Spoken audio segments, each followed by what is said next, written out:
에베소서 4장 22절에서 끝절까지는 구원받아 하나님의 자녀가 된 사람들의 삶, 그러니까 여기에 보면 새로 지음을 받은 사람이다.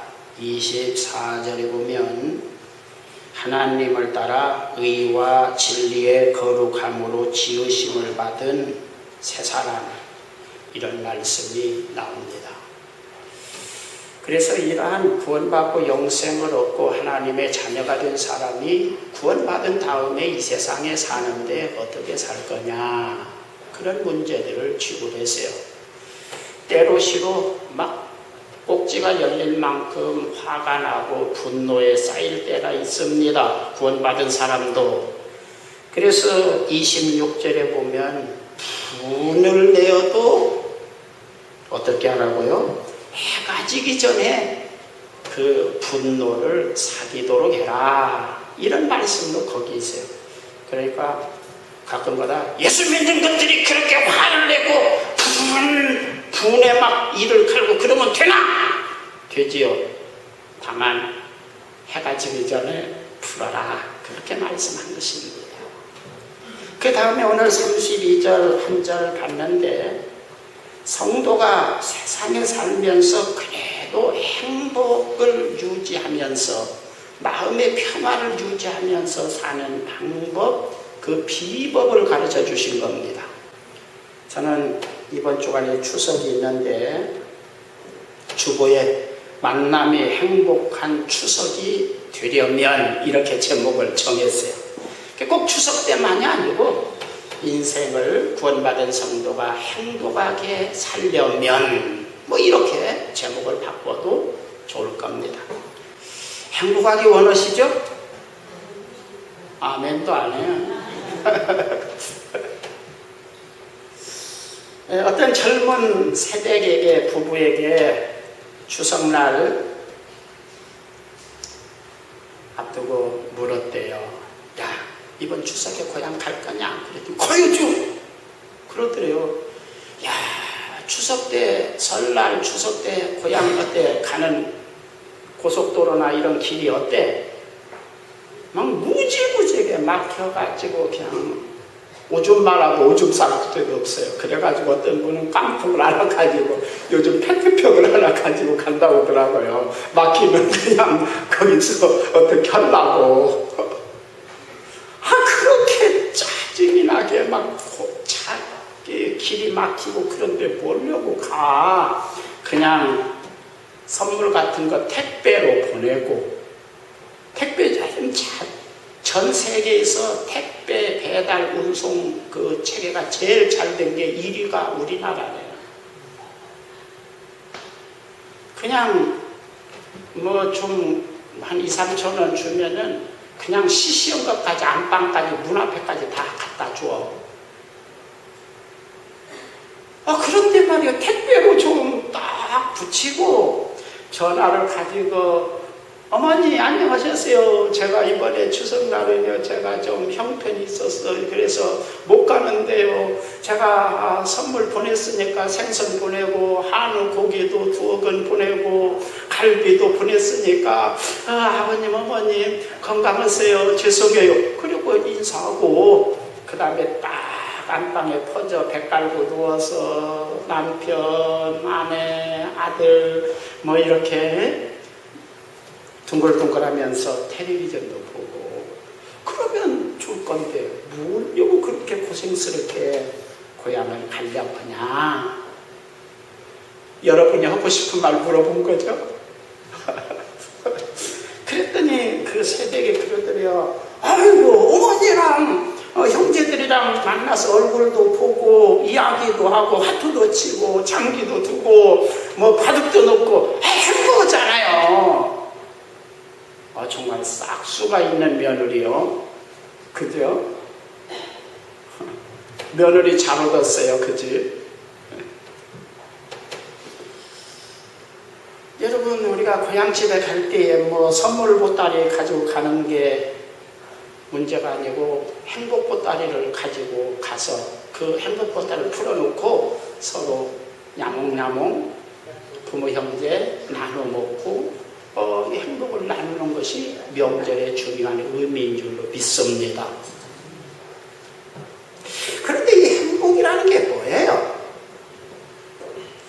행복이 동그라미던가요, 네모나던가요, 빨간색이던가요, 파란색이던가요? 행복이란 거 저 슈퍼에 가면 얼마 정도 주면 사는 거예요? 한 1,000만 원 주면 사나? 한 1억 정도 주면 사나? 그 얼마짜리 정도 사야 행복하다고 할 수 있는 거예요, 도대체? 그 행복이라고 하는 말을 누가 이렇게 쓴 걸 보니까 해프닝이라는 말에서 나왔답니다. 해프닝이 뭐냐? 아주 사소한 예기치 않은 어떤 일들, 사건 뭐 이런 것들을 우리는 해프닝이다 이렇게 말하는데, 이 해프닝에서 생활 속에 아주 작은 이런 것들이 우리에게 행복을 준다는 것입니다. 구멍가게 하는 사람이 말이죠, 평소에 한 15만 원 정도 돈을 벌어. 많이 버는 거예요. 하루에 15만 원 벌면 한 달이면 얼마요?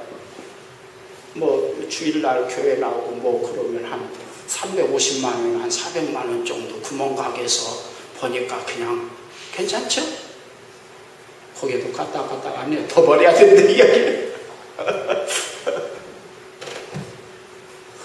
그런데 그날은요 한 25만 원을 벌었어요. 평소에는 15만 원 정도 버는데 집에 와가지고 금고를 열고 그 뭐 구멍가게의 돈이라는 게 뭐 100원짜리 500원짜리 그게 그런 거 세는데, 그걸 세면서 오늘 평소에 다른 날 15만 원 정도 그냥 가는데 오늘 25만 원. 이건희 씨가 들으면 뭐라고 그랬어요? 삼성 회장 이건희 씨가 보면은 그게 무슨 그러나 그 아줌마는 그 부부는 구멍가게 그 돈 금고를 갖다가 100원짜리 500원짜리 1000원짜리 그걸 세면서 이 마음이 행복이다 이겁니다. 행복이라는 것은 그렇다는 말이죠. 그 다음에 어떤 사람은요 3천만 원짜리 3천만 원에 한 20만 원, 한 10만 원씩 내면서 겨우 방 한 칸 좀 그 방 한 칸에 그냥 원룸에서 부부간에 초등학교 2학년인 아들놈 이제 유치원 다니는 딸아이까지 넷이 그냥 원룸에서 지지고 볶고 살다가 아끼고 전락해가지고 저축해서 한 7천만 원에 방 2개짜리 조그만한 집 전세를 얻었단 말이에요. 월세 살던 사람. 그래가지고 딱 이제 부부 단둘이 그래도 방 한 칸 차지하고 사니까 이야 행복하다. 그런 것들이 행복이다 이거지. 또 어떤 사람은요 결혼한 지 10년 동안 계속해서 말단이 어떤 아주 뭐 좀 월급도 많이 받지 못하는 그 회사의 말단 직원으로 달마다 윗사람 아랫사람 눈치 보면서 아침 한 7시 6시 반쯤에 출근해가지고 저녁 한 10시 11시에 퇴근을 하기를 한 10여 년 동안 하다 보니까 부부간에 어디 나들이 한 번이나 갔겠어요? 못 갔겠어요? 어린이날도 한 번도 애들을 데리고 대공원도 못 갔는데 말이죠. 그번에 딱 어린이날 우리 대공원 가자 그래가지고 날 잡아서 대공원 가는데 이 아내가 결혼한 지 지난 10여 년 동안 대공원 한 번도 못 갔는데 아이 손목을 잡고 어린이날 다 대공원 간다 그러니까 그 전날부터서 마음이 설레가지고 김밥을 싸고 어쩌고 막 했단 말이죠. 그 마음이 행복이다. 그러니까 우리는 행복이라는 거 그냥 어디서 슈퍼에 가서 저 백화점에 가서 한 돈 1,000만 원 뭐 그냥 1억씩 주고 사는 줄로 아는데, 행복이라고 하는 것은 아주 작은 사소한 일상생활에 달려있다는 것이죠. 이번 추석에 정말로 우리가 고향길을 가고 오고 또는 아니면은 부모 형제들을 만나고 또 집에서 쉬면서 자녀들하고 노닥거리며 지낼 때에 행복한 명절이 되기를 바랍니다. 그러기 위해서는 오늘 32절이 필요합니다. 32절은 구원받은 성도가 세상에 살면서 어떻게 하면 행복하게 살 수 있나, 행복을 느낄 수 있나, 행복을 유지할 수 있나, 그 비법을 가르쳐 주신 것입니다. 거기에 제일 먼저 한번 읽어보겠습니다. 서로 친절하게 하며.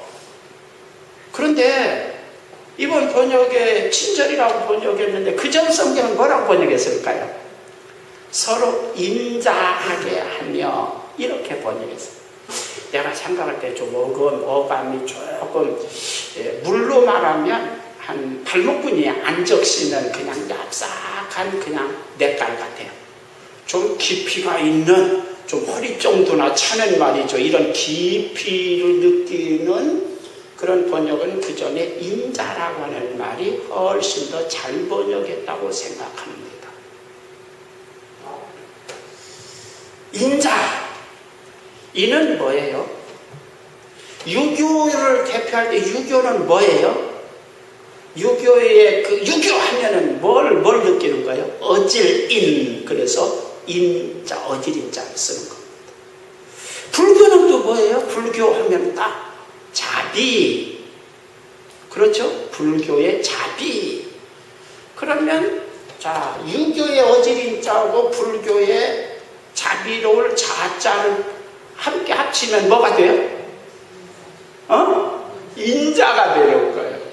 여러분, 기독교의 사랑이라고 하는 거, 우리가 똑같은 어질인자도 어떤 사랑을 표현하는 하나의 그 표현하는 문자이고, 이 불교에서도 어떤 사랑을 표현하는데 자비로울 자자로 사랑을 표현합니다. 그런데 기독교에서는 그 두 가지를 함께 수용한, 함께 갖춘 인자라고 하는, 이 말을 성경의 용어는 어떤 용어를 썼느냐면 크레스토스라는 단어를 썼습니다. 이 크레스토스라고 하는 말은 우리말로 번역을 하면 뭐라고 번역하나? 원래 이 크레스토스라는 말은 직업입니다. 직업, 어떤 직업이면 요즘 말하면은 백화점이나 음식점, 큰 음식점에 가면 음식을 갖다 주고 시중을 드는 누가 있죠? 그런데 그 사람 어때요? 웃던가요? 안 웃던가요? 내가 막 이게 음식이 이게 뭐야? 그리고 막 호통을 치고 막 인상을 쓰고 막 욕을 퍼어도 그 사람은 어떠던가요? 웃으면서 아이고 손님, 아이고 제가 다시 갖다 드리죠. 뭐, 잠깐만 기다리면 더 맛있게 만들어다 드리죠. 아주 막 굽실굽실하면서 내 기분을 거스려야 안 거스려? 전혀 안 거스리는 거예요. 그러면서 굽실굽실하는 이런 직업을 크레스토스라고 헬라에서는 이야기했어요. 그런데 오늘 여기에서 뭐라고 말하냐면 서로 크레스토스가 되라 이렇게 말한 거예요. 자, 어머니 제가 좀 실수했네. 아이고 제가 좀 생각이 짧았네. 어머니는 또 야야 내가 미안하다, 내가 생각이 좀 짧았다. 아니 이렇게 서로가 하면 싸우겠어요, 안 싸우겠어요? 그 집은 처음에는 누가 어떤 사람이 막 불다가 나가지고 막 퍼붓다가도 야야 내가 괜히 못 적네. 야야 내가 미안하다. 야 오늘 좋은 날, 명절날. 근데 이 크레스토스라고 하는 말은 두꺼운 사랑이라는 뜻을 가지고 있어요. 그러니까 사랑도 어때요? 얍삭한 사랑이 있지요. 사람이 이야기하는데 그냥 속 보이는 사랑. 그러니까 사랑한다고 저는 말해야 친절하고 웃고 그러는데 속에 무슨 흑심이 있어요. 내가 이렇게 친절하게 하면 아버지가 유산을 좀 더 많이 주겠지. 내가 막 이렇게 굽실굽실하고 잘하면 저 사람이 나를 좀 회사에서 좀 우리 과장님이 승진을 다른 사람보다 빨리 좀 시켜주겠지. 이런 짝싹한 어떤 계산을 깔고 사랑과 친절을 베푸는 거, 그 얍삭한 사랑. 그런데 여기서는 이 크리스토스라는 말은 두툼한 사랑이라는 뜻이에요. 할렐루야. 여러분, 소고기도 자를 때 두툼해야 맛있습니다. 제가 옛날에 젊었을 때 그 LA 고기, LA 갈비가 유명했어요. 그런데 LA 갈비 먹으면 별로 맛이 없었어요. 그래서 LA 갈비 서민들이나 먹고 뭐 LA 갈비 하면 맛없는 어떤 갈비, 그냥 이런 갈비였는데, 제가 미국에 와서 조금 있는 동안에 LA 가서 거기에 가서 그 LA 갈비를 좀 먹어봤어요. 맛이 정말 없나 그랬더니요, 무지무지하게 맛있다. 그 비결이 뭐냐 그랬더니, 그 당시만 해도 우리 그 FDA 할 때 몇 년 이상 된, 1년 이상 된 소는 수입하지 않는다, 소고기는 수입한다, 뭐 그런 규정이 있었잖아요. 그런데 미국 사람들은 1년 뭐 이상 이렇게 된 고기는 안 먹어요. 그리고 이제 그 가축으로 그 목축을 하시는 분들이 자기들은 안 먹지만 이거 버리기 아까운 거 어디다 버려야겠어요? 후진국에다가 파는 거예요. 그러니까 우리나라에서 수입업자들이 LA 갈비 하는데 어떤 고기 한 5년, 10년씩 된 고기, 소고기를 수입에다가 그거니 맛있게 섞였어요. 거기다가 또 아주 그냥 백지장보다는 좀 두텁지만 그렇게 얇게 썰어가지고 하니까 그 사람은 두터우면 질기니까 좀 덜 질긴 것을 덜 느끼게 하려고 그렇게 얇게 잘랐는지, 아니면 돈을 좀 많이 벌려고 그랬는지는 모르지만 그런 고기만 먹다가 LA 가니까 1년이 넘지 않은 그냥 부드러운 고기에다가 그 LA 가서 보니까요, 뭐냐면 손 두 개 합칠 만큼 두께로 자른 거예요. 그냥 보내니까 두툼하니까요, 와, 이거 고기 먹는 맛이, 갈비 씹는 맛이 다르더라고요. 완전히. 와, 이거 우리나라에서 LA 갈비 하면 그 맛없는 거, 가난한 사람들이나 먹는 거 그건 줄 알았는데 거기 보니까, 아, 야, LA 갈비도 맛있다. 그랬더니 거기 이제 우리 그 교포가 이제 거기서 큰 LA에서 큰 그 한식집을 하는데, 아이고 목사님, LA 갈비, 한국에서 먹는 LA 갈비하고 여기에서 먹는, 우리 집에서 먹는 LA 갈비를 비교하면 안 되지요. 벌써 두께가 나왔습니다. 얼마나 우리나라의 LA 갈비 한 3배, 4배, 5배 정도 두껍게 해가지고 확 하니까 막 맛있더라고요. 뭐 그래서 나는 소고기는 좀 두툼해야 맛있는 줄 알았어. 근데 소고기만 두툼해야 맛있는 게 아니라 사랑도 두툼해야 좋습니다. 얍삭한 사랑으로 그냥 뭐 친절한 척하고 그냥 와서 얘를 주물러주고 쭉 그러는데, 속에 얍삭한 어떤 계산서를 깔고 얍삭한 사랑으로 부모 자식 간에, 부부 간에 만나면 행복할까, 안 행복할까? 이거 속 보인다, 속 보여. 속이 보이면 어때? 이번에 추석날 속이 보이지 않을 만큼 두둑한 사랑을 가지고 만나기를 바랍니다. 자, 그 다음에 또 우리가 알 것은, 우리 가치관의 생각이 좀 바꿔야 되겠어요. 사람은 섬김을 받을 때 행복할까요? 섬겨줄 때 행복할까요?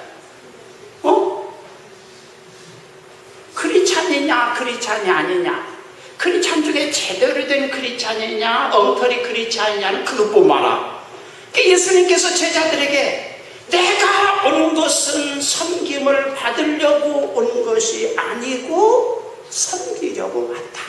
세상 사람들은 섬김을 받는 사람이 큰 사람이지만 하나님 나라에서는 섬겨주는 사람이 큰 사람이다.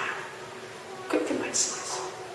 이 제자들은 자꾸 서로가 내가 크다, 내가 너보다 높다, 그래가지고 자꾸 누구를 큰 소리 치고 섬김을 받으려고 하고 발리개고 앉아서 이거 해라 저거 해라 이렇게 하는 사람이 되기를 원하는데, 예수님은 너희는 그렇지 아니하니 섬기는 자가 더 큰 사람이다. 그러면 그 말이 맞아요, 틀려요?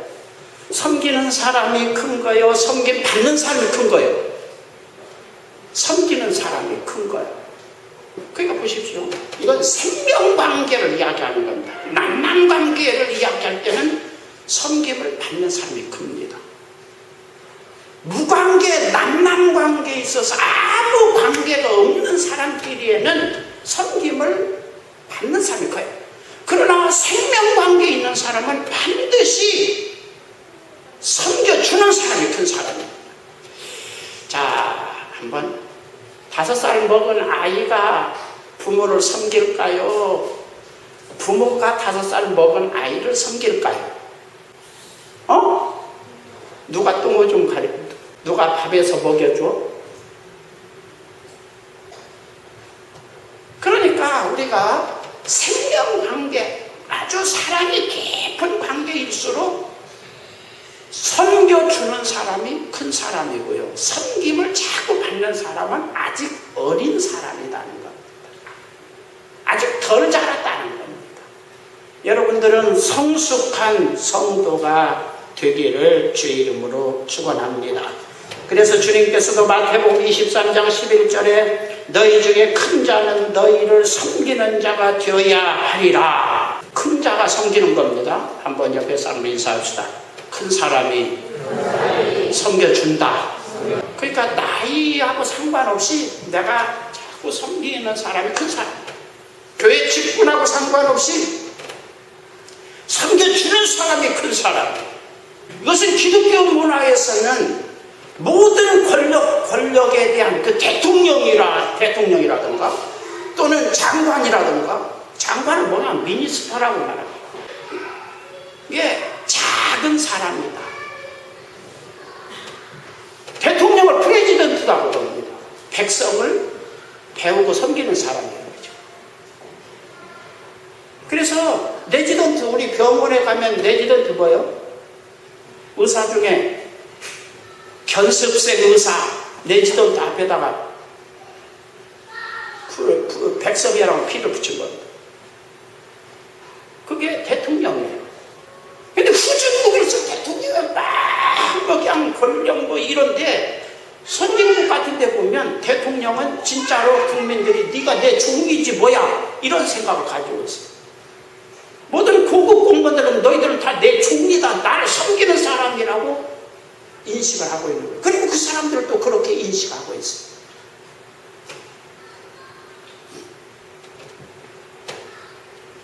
우리가 큰 사람이 섬기는 사람이다. 믿음이 좋을수록 옆에 있는 사람을 섬기는 것이다. 할렐루야. 그러니까 이번에 명절에 가서도 뭐 나이하고 상관없이 내가 큰 사람이지, 내가 구원받은 사람, 하나님의 아들, 하나님의 자녀, 하나님의 일꾼인데 내가 큰 사람이니까 내가 섬겨야지. 섬길 때 어떻게 해야 돼요? 굽실굽실 해야 돼요? 빳빳해야 돼요? 굽실굽실. 아이고, 안녕하세요. 아이고, 조카님 오셨는가? 아이고. 섬겨줄 때 오히려 나도 행복하고 상대방도 행복한 가정의 행복을 만들어내는 사람이 될 줄 믿습니다. 자, 그 다음에 상대방을 섬기면서 잘 하려고 하는데도요, 갑자기 속이 뒤집어질 때가 있을까요, 없을까요? 자, 부모가 자녀를 먹이고 가르치고 사랑을 막 주고 막 그냥 아낌없이 막 밥을 퍼주듯이 사랑을 퍼주고 그래도 자녀들하고 갈등이 있어, 없어요? 요 새끼들 그냥 우리는 이런 못된 놈이 내가 너를 위해서 얼마나 그냥 기도를 하고 얼마나 사랑하고 내가 그냥 밥만 막 퍼주는 것이 아니라 내가 내 마음속에 사랑을 참 이렇게 막 말로 대발로 그냥 막 퍼주고 그런데 뭐가 불만이냐? 왜 그러냐? 우리는 그런 생각을 가지고 있는데, 인간관계라고 하는 것은 그래도 세상은 갈등이 있고 상처를 받게 되는 거죠. 누가 상처받아요? 자식들은요, 가끔마다 지네들만 상처받는다고 그래요. 부모도 상처받아요. 여기 부모님들도 상처받아 안 받아? 아마 부모님들 받은 상처를 전부 다 글로 쓰면 아마 굉장히, 이거 부모도 상처받아요. 다만 꿀꺽 삼키고 있으니까, 그냥 말 안 하고 있으니까 모르지. 또 아내가 남편을 위해서 맛있는 거 있으면 다 남편 주고, 어쨌든 간에 뭐 갈비도 내 입맛에 맞추어서 갈비를 굽는 거예요? 남편 입맛에 맞춰서 남편 갈비 굽는 거예요? 이거 좀 아내도 또 억울해. 내 입맛에 좀 맞춰서 갈비도 굽고 음식 만들고 싶은데 전부 다 남편 입맛에 맞춰서 뭐 갈비도 굽고 음식도 만들어가지고 막 이렇게 해주면 좀 남편이 알아주고 좀 그러면 좋은데, 갈등이 있어 없어? 그냥 쏙 뒤집어지는 수를 폭폭해요. 그냥 아주 막 그냥 막 가지고 이놈이 그냥 이런 것들의 대다수는 개인차 때문에 그렇다고 심리학자들이, 상담학자들은 이야기합니다. 개인차. 옳다 그러다 그런 문제가 아니라 이 서로 사랑하는, 뭐 정말 서로 섬기고 낮아져서 위해주고 이렇게 하려고 해도 자꾸 갈등이 생기는 것은 어떤 개인차, 이해의 어떤 그 개 때문에 그렇다는 거예요. 그 예를 이렇게 들었어요. 개하고 고양이는 가축 중에서 제일 사람들이 애완용으로 키우는 가축이잖아요. 그래서 요즘 서양 사람들은 개가 밖에서 살아요? 주로 방 안에서 살아요? 방 안에서 주인하고 같이 살아요. 고양이하고 개는 말은 방 안에서 안 살아요. 저도 방 안에서 안 삽니다. 그러나 개하고 고양이는 방 안에서 주인하고 같이 살아요. 그런데 날마다 한 식구처럼 사는데 이 개하고 고양이가 만나기만 하면 싸운다는 겁니다. 으르렁거리고. 왜 그러냐 그랬더니 결코 친구가 안 된대.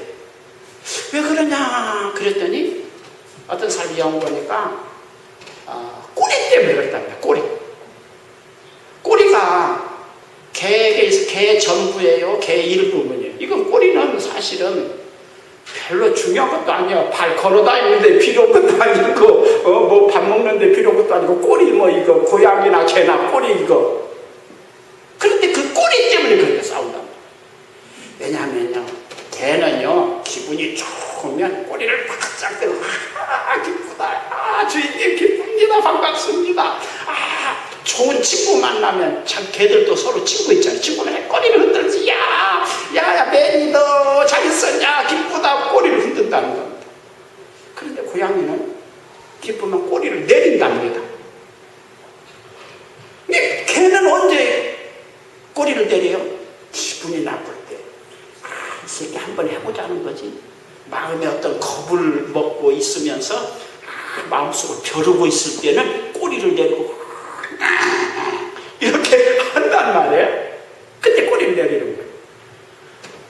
그런데 고양이는 기분이 좋으면 꼬리를 내리고 기분 나쁘면 꼬리를 든다는 겁니다.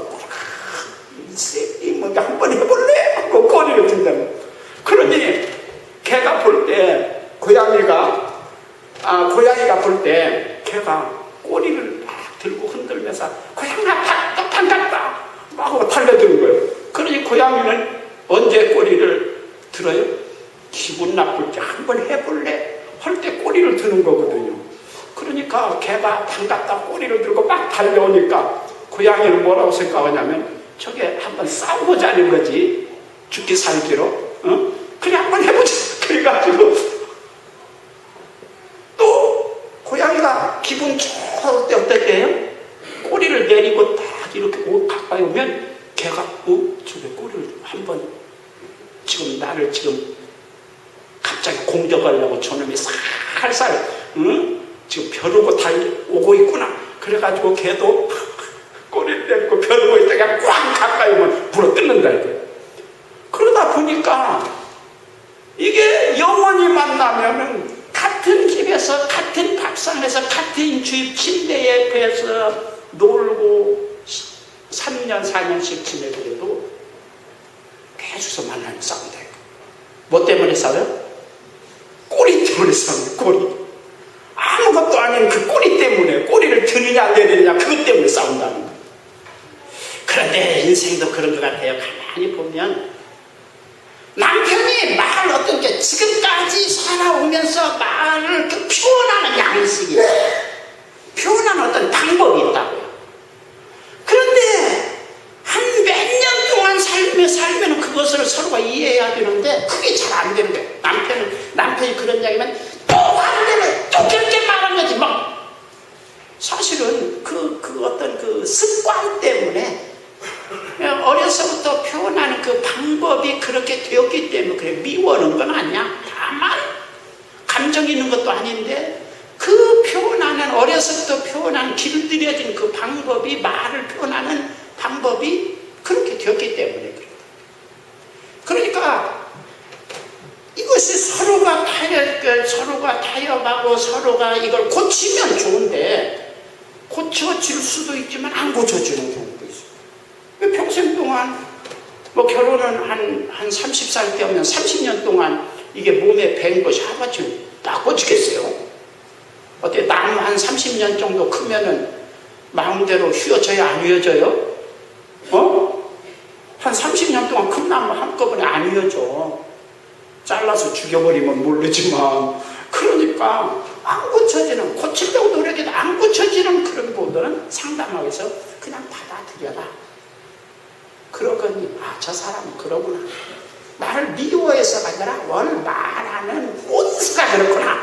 말하는 본사라고 그러죠. 이 사람이 꼭 말 본사가 왜 그래? 나는 30년 동안 40년 동안 그냥 나무로 막아는 아주 뿌리가 깊은 아주 큰 굵은 나무가 돼서 잘 안 고쳐진다 이거죠. 그러면 그것을 인정하면 받아들이면 행복할 건데 그냥 또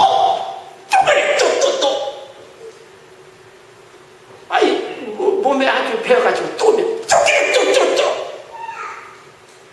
거기다가 이제 당신 나를 사랑해 사랑하네 거기까지 이제 나가는 거예요.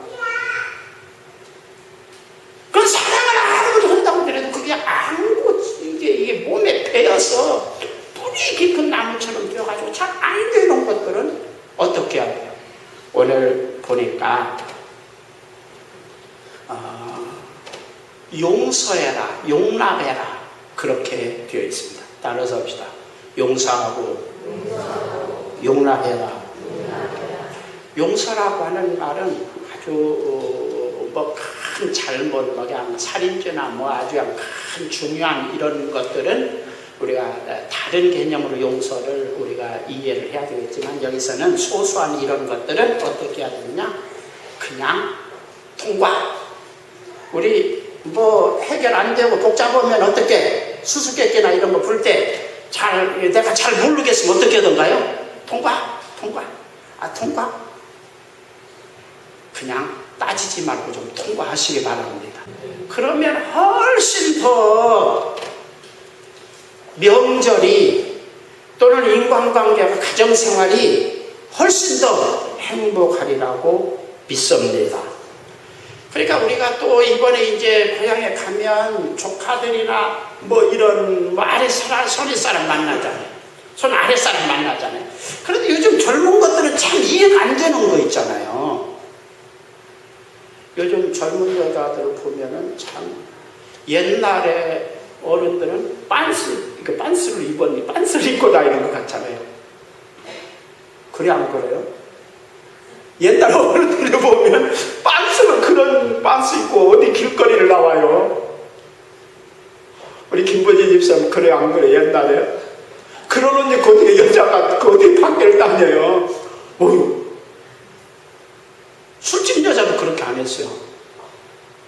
그런데 이제는 다 그렇게 하고 다니는 거예요. 모든 여자들이 다. 그러니까 어떤 그런 내 생각을 가지고 있는 사람은 사는 것이 시집도 안 가. 그게 뭐냐? 막 네가 술집 여자냐? 술집 여자도 그렇게 안 해. 막 이렇게 하면은 이거 되겠어요? 안 되겠어요? 이거 이제 하면 되는 거예요. 그 다음에요, 또 이제 고등학교 갓 졸업하고 막 이런 애들 보면은 머리를 어떻게?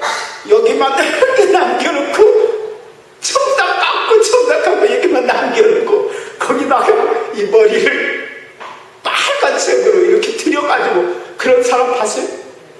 그런 사람이 또 있어요.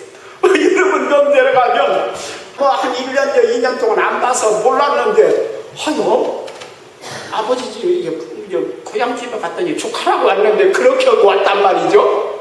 그럼 어때요, 여러분? 우리 유재석 집사님 어때? 그게 뭐는 짓거리냐? 그건 죄가 아니니까, 하나의 사람의 어떤 이런저런 것이니까 그냥 본체만 져시라 그 말이에요. 그건 죄도 아니고 아무것도 아니에요. 여러분 알 것은 대다수가 지금 장관이나 국회의원 지낸 사람 중에 젊은 시절에 다 데모하고 다 이런 사람들이 그냥 장발족, 우리 젊었을 때는 장발이거든요, 머리. 그래가지고 막 길거리에서 경찰들이 막 머리를 깎아도 막 머리를 길게 이렇게 하고 다니고요. 요즘 젊은 애들 청바지도 어떻게 입던가요? 다 일부러 막 골뱅이로 두드러 해가지고 그냥 타이어에서 구멍이 막 나게 해가지고 그것을 입고 다니잖아요. 청바지. 그런 거 못 봤어요? 그런 옷 싸다고 생각하지 마세요. 한 돈 100만 원, 100몇십만 원씩 주어야 그런 청바지 입고 다닙니다. 다 그렇게 돈을 해가지고 웃겨가지고 그냥 여기저기 막 구멍나게 만들어서 판 청바지는 돈 100만 원, 200만 원씩 나가는 청바지입니다. 그런 청바지 입고 딱 오면 야, 이 자식아 거지냐, 너 왜 그런 옷을 입고 다니냐 그러죠. 그런데 지금 국회의원이나 장관을 지낸 사람들이 다 젊었을 때는 대다수가 그런 사람이에요. 잘하고 얌전한 사람 중에는 별로. 왜 그러냐면 이와 같은 것이죠. 여러분 초등학교 교과서에, 우리 때 초등학교 교과서에 오성과 한음이라고 하는 교과서에 나온 오성과 한음의 이야기가 있었어요. 나이 드신 분 기억나세요? 우리 김장로님 오성과 한음 이야기 초등학교 교과서에서 보셨어요? 오성과 한음. 그래서 나는 오성과 한음이 얼마나 대단한 사람인가 그래 봤더니 선교 때 임진왜란 그무렵의 사람인데 별 사람도 아닌데 아주 기계가 남달랐던 것 같아요. 이 사람들이 그 친구 둘이 뭐 하는 거예요? 공동묘지에 갔다 오기 담력을 내 이런 거 이야기가 나오잖아요. 오성하는 이야기 중에 뭐예요? 어른들이 보면 야 자식아 지금 과거가 코앞에 있는데 이 자식아 시간이 없는데 무슨 공동묘지 달밤에 공동묘지 뭐로 가냐? 너는 정신이 있냐? 나 공부 지금 한 시간이라도 공부를 해서 과거에 지금 과거에 대비지 지금 요즘 말하면 대학교 수능 시험이 내일 모레인데 지금 공동묘지 저녁에 왔다 갔다 뭐는 짓거리 자식아. 밤 새벽 1시, 2시에 공동묘지 갔다 오면 그 다음날 또 공부 제대로 되겠어 안 되겠어? 이렇게 말하면 또 말이 되죠. 미친놈 같잖아요. 뭐라고 다른 거이지. 젊은이들 지금 과거가 내일 앞인데 공동묘지로 가? 새벽 1시, 2시에? 시간을 껴서 공부해도 지금 그런데 이 미친놈 아니야? 또 그렇게 보면 미친놈 같잖아요. 미친놈 같아야 미친놈 아닌 것 같아. 몰라 공동묘지가 할 일 없이 이렇게 말하는 거죠. 그런데 그 시대에는 호연지기, 어떤 단력, 돈으로 계산할 수 없는, 사람의 상식으로 계산할 수 없는, 평가할 수 없는 어떤 세계, 젊은이의 세계, 이런 것들을 긍정적으로 보는 거죠. 그런데 요즘은 공복할 공동묘지 가까이 없어요. 젊은이들이. 공동묘지 가까이 있어요, 없어요? 하기야 우리 아파트 저 뒤에 저기 묘지 몇 개 있네요. 그런데 그 그래서 젊은이들이 자기 자신의 담력, 내 자신의 어떤 그 용기를 스스로가 시험해 보는데 머리를 이렇게 하고 내가 길거리에 갈 수 있나 없나 아무나 못 가요. 스스로가 내가 이 머리를 이렇게 하고 딱 머리를 하고 길거리에 명동거리, 여의도 거리를 내가 다닐 수 있나 없나 그 사람이라도 나올 때 용기가 필요할까 안 필요하지 않을까? 처음에 갈 수 있을까? 할까? 가다가 용기.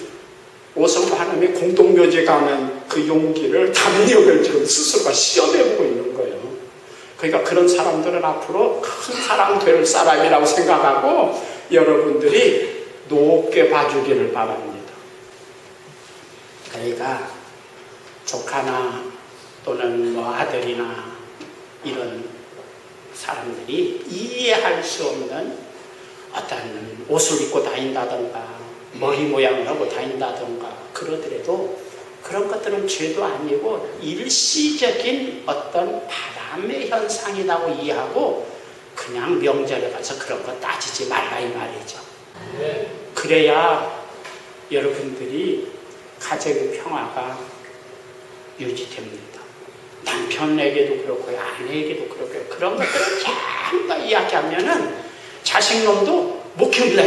자식놈들 막 보면은 아이고 우리 이제 뭐라고 하면 아버지라고 그러는 게 아니라 꼰대라고 말하는 게 우리 집 꼰대. 그 아버지 처음에 잘할 때는 아버지 그런데 아빠 하는데 아도 그렇게 지네들끼리 우리 집 꼰대 아유 머리 아프다 이렇게 말하는 거예요. 꼰대가 될 거냐 아빠가 될 거냐는 여러분들이 어떻게 처신하에 따른 것이죠. 죄가 아닌 한 크게 하나님께서 보실 때에 이놈하실 만한 이런 것이 아닌 한 그냥 어떻게 통과 이렇게 넘어갈 수 있기를 바랍니다. 나와 입장이 다르고 생각이 다르고 내 눈에 좀 거슬려도 그것을 좀 그렇게 할 수 있으면 좋겠습니다. 특히 말조심을 좀 하기 바랍니다. 이번에 명절에 가서는 특히 말할 때 말 속에 사랑이 들어있는 말만 하십시오. 또 싸매는 말만, 위로하는 말, 격려하고 북돋는 말만 좀 해주십시오. 그래서 성도의 넉넉함을 좀 보여주기를 주의 이름으로 부탁합니다. 자, 그 다음에 꼭 해야 될 것이 있어요. 명절에 가면 오랜만에 누구를 만납니까? 남남을 만납니까? 정말 사랑하는 사람들을 만납니까? 누구를 만나요? 사랑하는 사람들을 만나죠. 부모, 형제, 뭐 아주 가까운 이런 사람들을 만납니다. 그런 사람들에게 꼭 여러분들이 전도도 할 수 있기를 바랍니다. 그 사람들이 예수님을 안 믿으면 지옥 간다고 하는 생각을 여러분들이 가지고 이번 명절에 내가 고향에 가서 꼭 믿지 않는 누구에게 복음을 전해야 되겠다. 성령님께서 도와주십시오. 이런 기도하면서 내려가서 천국 복음을 전할 수 있기를 주의 이름으로 축원합니다. 자, 전도는 교회를 다니는 여러분들이 지금 우리가 전도에 실패하는 이유가 있어요. 교회를 다니면 구원 받았다고 생각하는 거예요. 여러분들이 구원하고 교회 다니는 거하고는 옛날에는 초대교회는 동일시했어요. 그러나 지금은 동일한 개념이 아니에요. 복음이 어떤 복음, 제대로 된 복음을 들어야만 구원받는 거예요. 그러니까 여러분들은 우리 교회에서는 계속해서 제대로 된 복음, 구원과 영생과 천국에 대한 천국 복음 이런 것들을 수없이 교회를 다니는 거하고 구원하고는 일치할 수 있지만 절대 일치하는 건 아니에요. 교회 다니는 거하고 구원은 별개의 문제예요. 그래서 여러분들이 교회를 다니는 부모 형제들에게도 직접적으로 뭐 하면 좀 그러니까 좀 넌지시 이렇게 해서 복음을 제시하고 또 교회의 복음을 믿지 않는 그런 분들에게는 정말 복음을 제시하고 기도도 하고 간절히 기도도 해주고 그런 명절이 되기를 주의 이름으로 축원합니다. 여러분, 누가복음 15장을 얼마 전에 우리가 양 100마리 비유, 잃어버린 한 마리 양, 그 다음에 드라크마 비유는 지난주에는 지난주였나요? 잃어버린 드라크마 비유, 또 하나의 탕자의 비유, 전부 다 거기에는 잃었다가 찾았다는 것이 전부 다 강조됩니다. 잃었다가 찾았다. 이게 양 100마리 중에 한 마리 잃었다는 거 찾았다. 자, 드라크마도 잃었다 다시 찾았다. 자, 잃어버린 탕자, 집 나간 탕자도 내가 잃었다 다시 찾았다. 이 잃었다 다시 찾았다. 이 잃었다고 하는 말이 우리는 어떻게 생각해요? 잃었다고 하는 거? 여러분들은 잃었다 다시 찾았다 그러니까 잃었다 어떻게 생각하는 거예요? 내 주머니에서 내 눈에서 잃었다가 다시 찾았다 그런 개념의 말이 아니에요. 이 성경의 이 원어는 아폴룸이라는 단어를 썼습니다. 아포라는 말은 분리되어서 떨어졌다, 분리되다, 떨어져 나갔다는 뜻이거든요. 그러니까 하나님께로부터서 하나님의 생명으로부터서 떨어져 나갔다. 그래서 떨어졌다는 데다가 올림이라는 단어를 붙였습니다. 올림이라는 말은 멸망, 파괴, 붕괴, 죽음이라는 뜻입니다. 그러면 우리가 나에게서 하나님에게서 떨어져 나가서 죽고 멸망당하고 파괴되고 붕괴되었다. 그렇게 썼는데 우리는 번역에 잃었다라고 번역을 합니다. 그러면 우리 번역이 신빙성이 있는 겁니까? 성경에 기록된 원래에 기록된 그 단어가 신빙성이 있는 겁니까?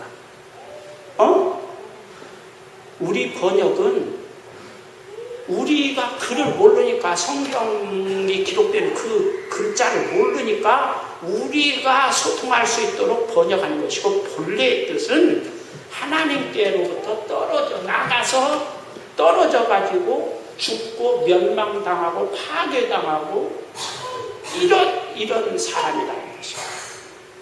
그러니까 이번에 우리가 가서 전도할 때 우리가 가족들을 만날 때 예수님을 안 믿는 사람 또는 교회를 다니더라도 제대로 구원받지 못한 사람의 영적 상태가 어떤 것이냐, 하나님께서 어떻게 생각하시느냐, 그것을 여러분들이 이해하고 그런 마음을 가지고 여러분들이 안타까운 마음을 가지고 하나님의 마음을 가지고 복음을 제시하고 권면도 하고 기도도 할 수 있기를 주의 이름으로 부탁합니다. 이번 명절이 꼭 두 가지, 하나는 뭐예요? 행복을 만드는 사람, 행복을 다른 사람에게 끼치는 사람이 되기를 바랍니다. 누가복음 15장에 보면 그 목자가 뭐라고 해요? 내가 잃었다가 다시 찾았다. 나와 함께 즐기자. 동네 사람 많고 그러죠? 나와 함께 즐기자. 잔치를 벌리고 나와 함께 즐기자. 그 다음에 잃어버린 드라크마를 다시 찾은 처녀가 그걸 찾고는 자기 친구들 보고 내가 드라크마를 잃었다 다시 찾아. 나와 함께 즐기자. 함께 즐기자 그래서. 그 다음에 잃어버린 집 나간 탕자가 돌아갔을 때 아버지는 큰 잔치를 벌리고 동네 사람과 하고 뭐라고 해요? 우리 함께 즐기자. 함께 즐기자. 이번 명절에 좀 하나님하고 함께 즐기기를 바랍니다. 여러분만 그냥 행복하고 지지고 볶고 부치게 먹고 그냥 갈비 구워 먹고 그냥 화푸치고 행복하다. 하나님은 저 한쪽에서 나도 좀 함께 기뻐하자. 너만 기뻐할 게 아니라 나도 좀 행복을 좀 느껴보자. 여러분들이 이번에 복음을 전할 수 있다면, 전도할 수 있다면 하나님과 함께 기뻐하실 줄로 믿습니다. 주의 은혜 와서